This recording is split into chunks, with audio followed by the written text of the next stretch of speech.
Welcome to part 2. In this part, we will get familiar with OSGI bundles.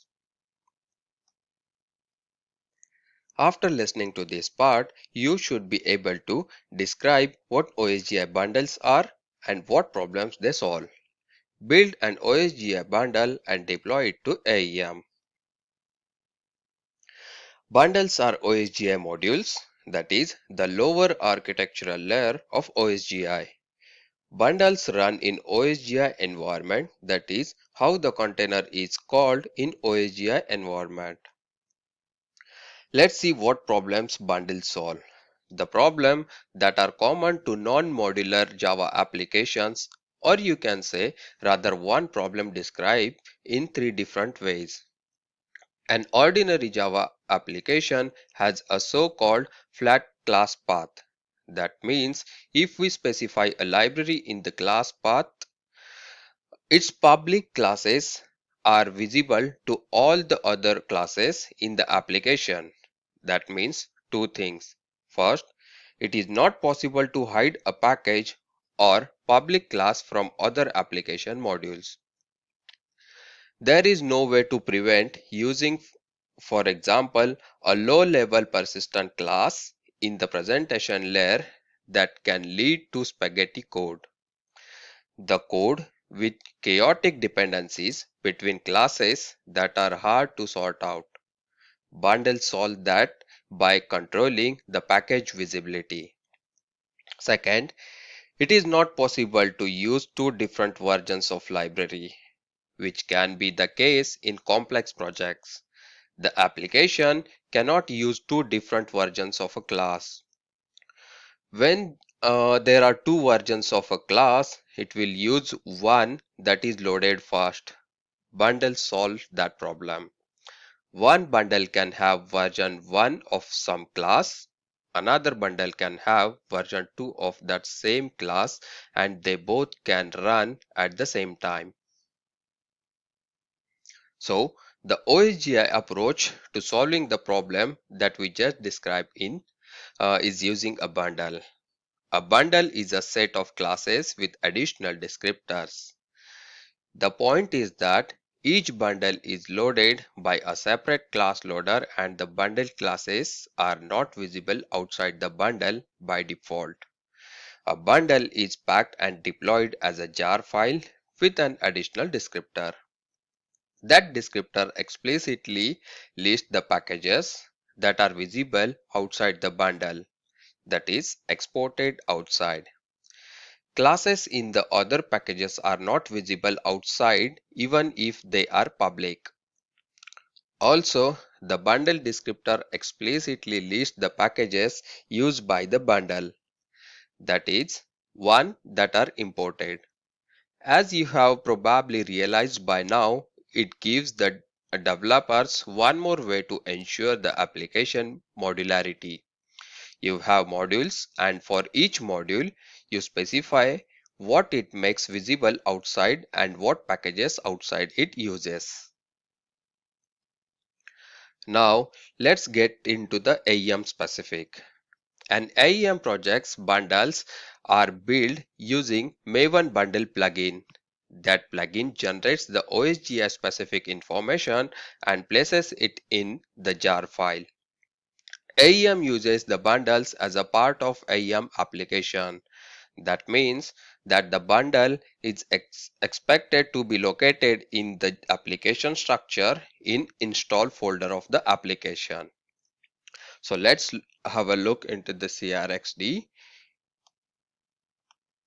So this is actually the clean AEM setup, and let's have a look into the applications as all the applications are under this app structure.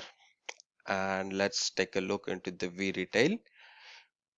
So, and this is the project structure, and take a look into the install.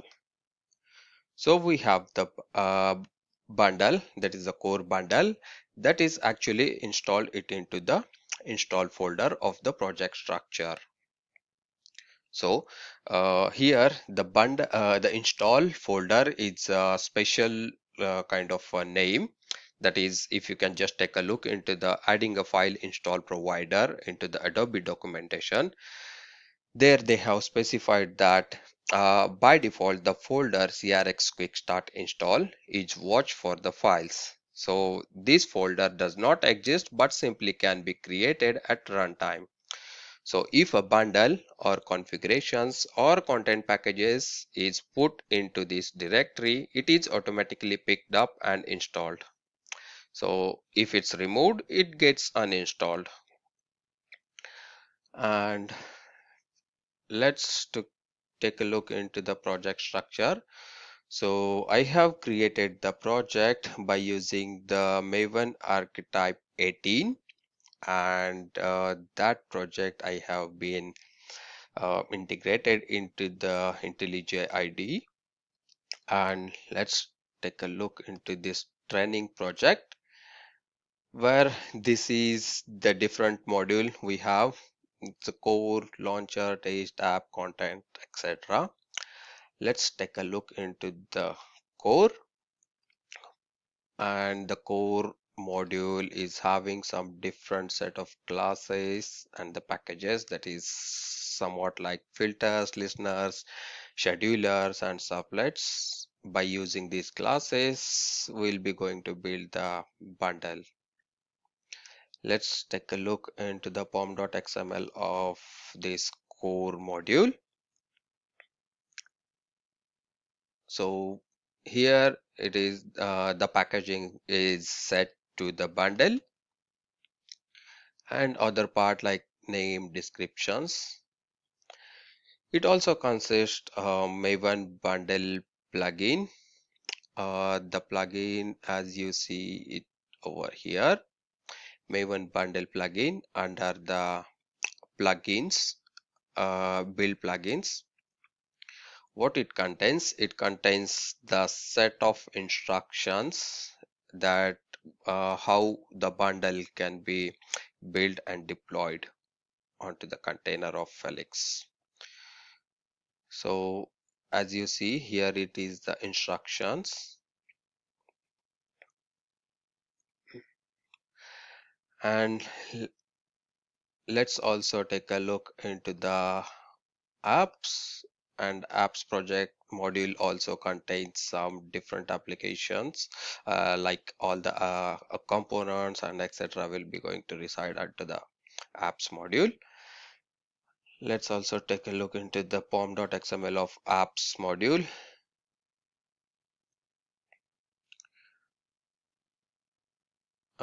In the pom.xml of the apps module, we have also one of the uh, package Maven plugin, that is a file vault. By using it will be going to create it, and here it is saying that the core module bundle can be actually embedded here in the set of instructions using this plugin.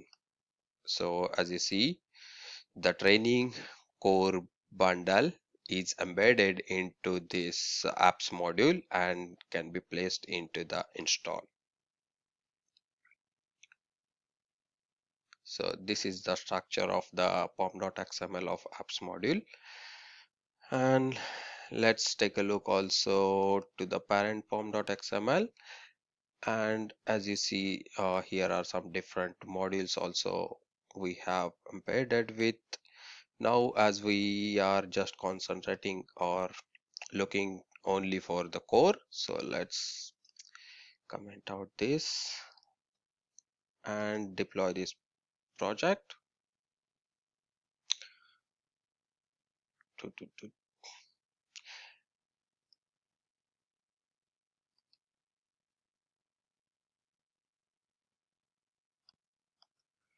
So the build got succeed, and it says our project is actually deployed onto the Felix console. So let me check over there. And yeah, this is we can check our deployed project. The bundle is going to be installed onto the bundles of Felix console. Let me refresh this. And also let me search the key. It's training. Yep. Yeah, as you can see, the project got installed. Core bundle is got installed, and this is the detailed information, the location, symbolic name, version, and yeah, so all the details. So detailed information of the uh, core bundle. So let's back to our presentation.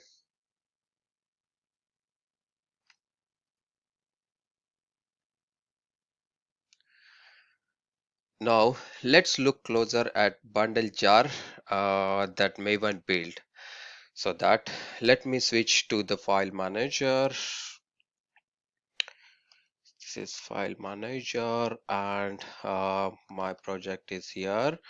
Let's take a look into the core. The core bundle actually is placing into the target folder, and this is jar file, and the manifest.mf file. So as you see, there are different many properties. These are the inbuilt properties, and there are some also the additional properties, as you can see over here.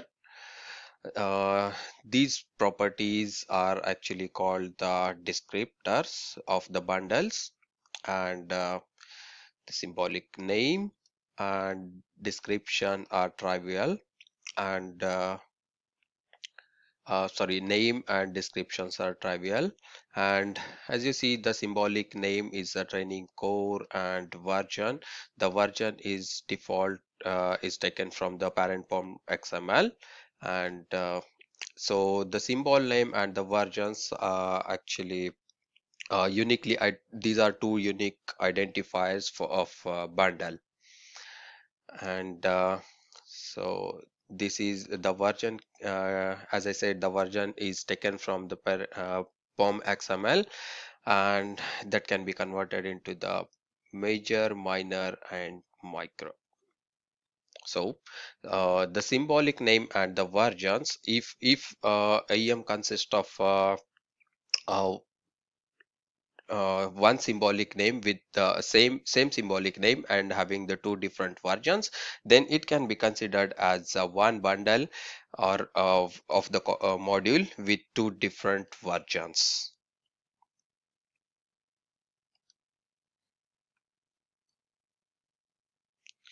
So AEM does not run a multiple versions of the same bundle of the same time. If you have a bundle installed and then installed a bundle with the same symbolic name and different version, the installed bundle will be replaced with the new one.